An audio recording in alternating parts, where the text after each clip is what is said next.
Olá a todos, muito obrigado por ter você comigo aqui novamente, seja bem-vindo mais uma vez a mais um vídeo inédito aqui nesse canal, uma boa tarde a todos.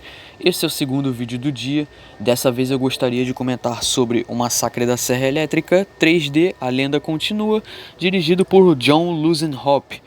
Bom, esse é o sétimo filme da franquia O Massacre da Serra Elétrica. Filme de 2013 seria então uma espécie de reboot, né, uma sequência direta do primeiro filme, do original, e descartaria todas as outras sequências. Todo mundo viu que mais cedo, hoje pela manhã, eu publiquei a análise do filme O Massacre da Serra Elétrica e o Retorno, né, que em inglês é The Next Generation. Todo mundo aí, bom, pelo menos para quem viu o filme, sabe que o filme realmente é bem abaixo, é um dos mais fracos, um dos piores da franquia. Que pra mim é uma das únicas coisas que se aproveita nesse filme aqui, talvez seja algumas cenas de perseguição, tá? Esse filme, ele é para a franquia O Massacre da Serra Elétrica, o que o filme Halloween Resurrection seria para a franquia Halloween, visto que Halloween Resurrection é horroroso, tá? Tipo assim, convenhamos, é um dos piores filmes da franquia. E depois desse filme aqui, eu acho que, tipo assim, a ideia de um remake, ela era no mínimo coerente, tá?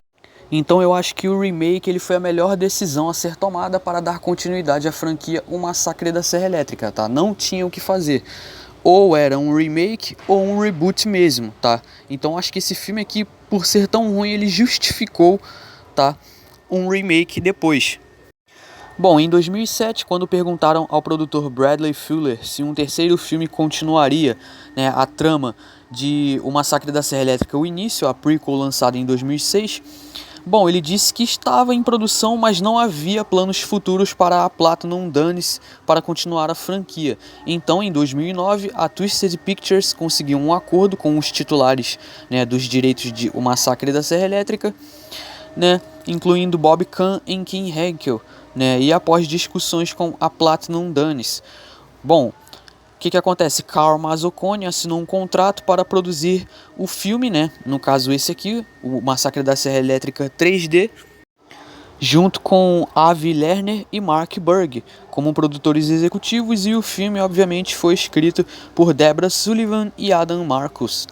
Bom, então a ideia do diretor John Lusenhoff e sua equipe era então criar uma continuação que também funcionasse como um reinício para a franquia, introduzindo uma narrativa em tese mais elaborada, né? Eles usaram também um 3D, que foi um grande atrativo com cenas de motosserra e gore feitas para esse formato, que divide opiniões, alguns gostam, outros não, tá? E a equipe precisou lidar com a complexidade de algumas sequências e prequels, tentando dar continuidade à saga de forma original, ignorando todos os outros filmes, levando em conta apenas o primeiro. No ano de 1974, em uma pequena cidade no interior do Texas, uma garota escapa de um massacre sem nunca descobrir a verdade sobre seu passado. Já a adulta, Heather Mills, interpretada por Alexandra Daddario, é informada de que é a beneficiária da herança de uma avó que ela nem sabia existir. E então viaja ao Texas para conhecer sua nova mansão. Lá ela precisa seguir à risca as instruções deixadas pela avó em uma carta, sem saber que um encontro com um assassino da motosserra, Leatherface, faz parte da recompensa. Bom, esse filme aqui, ele tem alguns furos de roteiro que me incomodam muito, a começar pela inconsistência na idade da protagonista, que é interpretada pela Alexandra Daddario. O filme ele se posiciona como uma sequência direta do filme original de 74, né? A personagem, no caso a Heather, né, que a gente descobre que é a prima do Leatherface, ela é um bebê. E aí o que acontece? Como o filme original se passa em agosto de 73, bom, já esse filme aqui se passa cerca de 20 anos depois, né, do ocorrido do primeiro filme em 73. Daí, no caso, a Heather, ela está sendo interpretada por uma atriz de 26 anos, né, no caso a Alexandra Daddario tinha 26 na época. Isso faria com que ela tivesse pelo menos 38 ou 39 anos, o que seria, óbvio, uma grande discrepância visual e de lógica temporal também. Bom, no caso, um filme que era para se passar na década de 90 mais ou menos, né? Visto que se passou 20 anos desde 73, o filme se passa em 2012. Então você pode perceber o tamanho do buraco que existe no roteiro.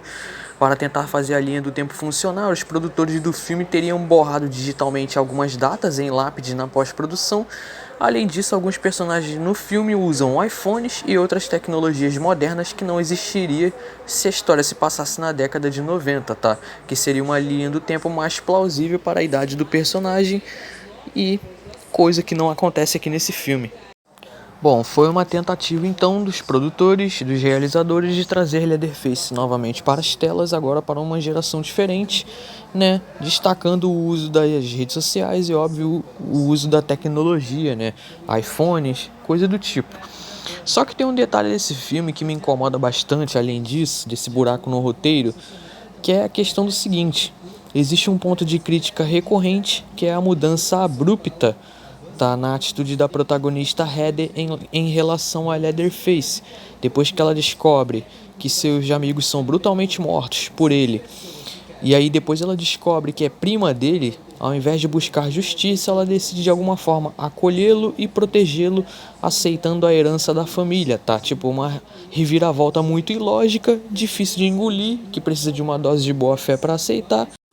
Bom, e isso obviamente traz muitas rupturas quanto à história, né? Se a gente for considerar isso aqui como uma sequência do original, e óbvio, há uma tentativa que no meu ponto de vista não deu muito certo de retratar Leatherface como um anti-herói, né? Ou vítima das circunstâncias, né, ali apresentadas no filme, do que um vilão puramente maligno. Então, tipo assim, eles esqueceram que isso aqui é um massacre da Serra Elétrica, e esse tipo de estrutura narrativa, ela não funciona, tá? Se tratando de Leatherface e se tratando de um massacre da Serra Elétrica, tá?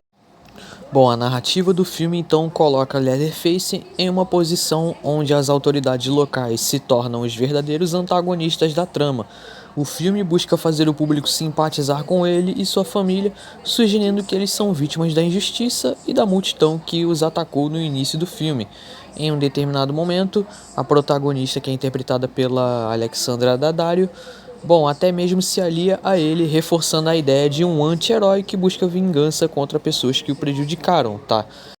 Bom, o filme possui ali na introdução algumas homenagens, tá, ao primeiro filme, referências ao filme original, mostra ali um grupo de caipiras que se reúnem para fazer justiça com as próprias mãos e tentar, sei lá, de alguma forma punir os sóis, destruindo a casa e até os matando, como vingança pelos crimes e assassinatos que os próprios Sawyers cometeram.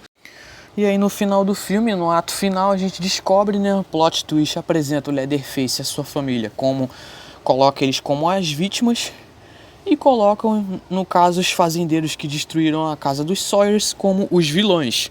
Sério, esse é o plot. Tipo assim, o filme faz de alguma forma você ter empatia por um vilão que anda mascarado, né? Usa máscara de pele humana, mata pessoas e tritura elas com uma motosserra e tortura elas ao mesmo tempo. E tipo, isso é Massacre da Serra Elétrica 3D, a lenda continua. Tipo assim, é muito tosco, tá? Esse filme é bem fraco, podemos dizer que é um reboot, que tem referências ao filme original, mas o filme fica só nisso, tá? O filme entrega então algumas mortes brutais, violência, alinhado aos efeitos 3D, muito gore, justamente para tentar tampar alguns buracos no roteiro e para não causar uma ruptura muito grande com a história, tá? Bom, você percebe aqui que não houve qualquer refinamento quanto à construção do roteiro, não houve um cuidado quanto à estrutura narrativa e à história do filme, tá? Eu fecho o Massacre da Serra Elétrica 3D com a nota 4. Bom, vou fechando a análise por aqui. Se você gostou, por favor, deixe seu like, deixe seu comentário abaixo. Inscreva-se no canal, por favor. Muito obrigado a todos pela paciência e pela atenção. Eventualmente eu vou postando mais vídeos, tá, de análise de outros filmes da franquia O Massacre da Serra Elétrica. No entanto, eu vou ficando por aqui. Por hoje é isso. Muito obrigado e até mais.